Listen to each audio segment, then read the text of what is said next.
നമസ്കാരം. പ്രവാസികൾക്കും വിനോദസഞ്ചാരികൾക്കും ഏറെ ആശ്വാസം പകരുന്ന വൻ പരിഷ്കാരത്തിന് കേന്ദ്ര സർക്കാർ തുടക്കമിടുന്നു. ഇമിഗ്രേഷൻ കൗണ്ടറുകളിൽ മണിക്കൂറുകളോളം നീളുന്ന നീണ്ട നിരകളും രേഖകൾ കൈവശം വെക്കുന്നതിലെ പ്രയാസങ്ങളും ഇനി പഴയ കഥയാകും. സാങ്കേതിക വിദ്യയുടെ സഹായത്തോടെ എയർപോർട്ട് നടപടികൾ കൂടുതൽ ലളിതവും വേഗത്തിലാക്കാൻ ലക്ഷ്യമിട്ടാണ് ഈ പുതിയ കാൽവയ്പ്. പേപ്പർ രഹിത സംവിധാനങ്ങളിലേക്ക് രാജ്യം അതിവേഗം മാറുന്നതിന്റെ ഭാഗമായി നടപ്പിലാക്കുന്ന ഈ സുപ്രധാന തീരുമാനം വരാനിരിക്കുന്ന സെപ്റ്റംബർ മാസം മുതൽ രാജ്യത്തെ വിമാനത്താവളങ്ങളുടെ പ്രവർത്തന ശൈലിയെ തന്നെ പൂർണ്ണമായും മാറ്റി എഴുതാൻ പോവുകയാണ്. വിമാനത്താവളങ്ങളിൽ ഇനി യാത്രക്കാരുടെ ഇമിഗ്രേഷൻ പരിശോധന കൂടുതൽ സുഗമവും കുറ്റമറ്റതുമായിരിക്കും. ഇന്ത്യയിൽ നിന്ന് വിദേശത്തേക്ക് യാത്ര ചെയ്യുന്നവർക്ക് സെപ്റ്റംബർ 1 മുതൽ ഇമിഗ്രേഷൻ നടപടികളിൽ സുപ്രധാന മാറ്റമാണ് വരുന്നത്. ഇനി മുതൽ ഇന്ത്യയിൽ നിന്നുള്ള യാത്രക്കാർക്ക് പേപ്പർ ബോർഡിംഗ് പാസ് അഥവാ ഫിസിക്കൽ ബോർഡിംഗ് പാസ് നിർബന്ധമല്ലെന്നാണ് ഇമിഗ്രേഷൻ ബ്യൂറോ അറിയിച്ചിരിക്കുന്നത്.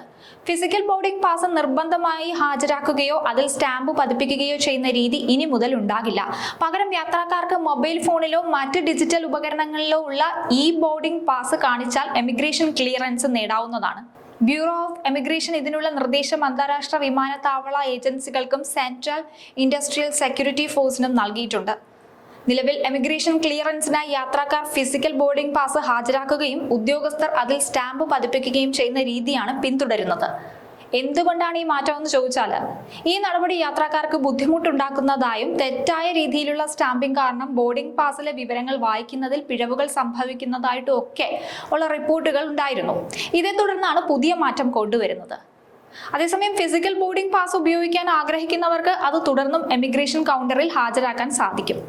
എന്നാൽ ഇവയിൽ ഇനി മുതൽ സ്റ്റാമ്പ് പതിപ്പിക്കുന്ന രീതി ഒഴിവാക്കും. പുതിയ മാറ്റത്തെക്കുറിച്ച് ജീവനക്കാരെ ബോധവൽക്കരിക്കുന്നതിനായി വിമാനത്താവള വ്യോമയാന മേഖലയുമായി ബന്ധപ്പെട്ട സ്ഥാപനങ്ങൾക്ക് നിർദ്ദേശം നൽകിയിട്ടുണ്ട്. വ്യോമയാന മേഖലയിലെ മുഴുവൻ പങ്കാളികളും കൈകോർക്കുന്നതോടെ പുതിയ മാറ്റം സുഗമമായി നടപ്പിലാക്കാൻ സാധിക്കുമെന്നാണ് അധികൃതരുടെ കണക്കുകൂട്ടൽ. സെപ്റ്റംബർ 1 മുതൽ വിമാനത്താവളങ്ങളിൽ കളി മാറുമെന്ന് സാരം. ഡിജിറ്റൽ ഇന്ത്യ എന്ന ആശയത്തിന് വ്യോമയാന മേഖല നൽകുന്ന മികച്ചൊരു ഉദാഹരണമാണ് ഇമിഗ്രേഷൻ നടപടികളിൽ വരുത്തിയ ഈ വിപ്ലവകരമായ പരിഷ്കാരം. യാത്രക്കാരുടെ സമയം ലാഭിക്കുന്നതിനൊപ്പം അന്താരാഷ്ട്ര തലത്തിലുള്ള മികച്ച യാത്രാ മാനദണ്ഡങ്ങളിലേക്ക് നമ്മുടെ രാജ്യവും ഉയരുകയാണ്. കട്ടിക്കടലാസുകളും മഷി സ്റ്റാമ്പുകളും ഇല്ലാതെ സ്മാർട്ട് ഫോൺ ഉപയോഗിച്ച് ഇമിഗ്രേഷൻ കടക്കാമെന്നത് പ്രവാസി മലയാളി സമൂഹത്തിന് വലിയ ആശ്വാസമാണ് നൽകുന്നത്. ആധുനിക സാങ്കേതിക വിദ്യയെ പരമാവധി പ്രയോജനപ്പെടുത്തി യാത്ര കൂടുതൽ തടസ്സരഹിതമാക്കാൻ ഈ തീരുമാനം സഹായിക്കും. വരാനിരിക്കുന്ന ദിവസങ്ങളിൽ കൂടുതൽ വിമാനത്താവളങ്ങൾ പൂർണ്ണമായും സ്മാർട്ട് സംവിധാനത്തിലേക്ക് മാറുന്നതോടെ ഇന്ത്യയിൽ നിന്നുള്ള വിദേശ യാത്രകൾ മുൻപെങ്ങും ഇല്ലാത്ത വിധം എളുപ്പമുള്ളതായി മാറും. ഒരുപാട് യാത്രാ ദുരിതം അനുഭവിക്കുന്നവരാണ് പലപ്പോഴും പ്രവാസികൾ. എയർപോർട്ടിൽ മണിക്കൂറുകളോളം കുടുങ്ങിക്കിടക്കാറുണ്ട്. അതിൽ കുട്ടികളും പ്രായമായവരും എല്ലാം ഉൾപ്പെടുന്നു. ദീർഘദൂര യാത്രയ്ക്ക് മുന്നോടിയായോ യാത്രയ്ക്ക് ശേഷമോ വീണ്ടും വിമാനത്താവളത്തിൽ മണിക്കൂറുകളോളം കാത്തു നിൽക്കുന്നത് മുതിർന്ന പൗരന്മാർക്കും കുട്ടികൾക്കും താങ്ങാവുന്നതിലും അപ്പുറമാണ്. കൃത്യസമയത്ത് ഭക്ഷണവും വിശ്രമവും ലഭിക്കാതെ കുട്ടികൾ കരയുന്നതും ആരോഗ്യ പ്രശ്നങ്ങളുള്ള വയോധികർ നിൽക്കാൻ പ്രയാസപ്പെടുന്നതും എയർപോർട്ടുകളിൽ പതിവ് കാഴ്ചയാണ്.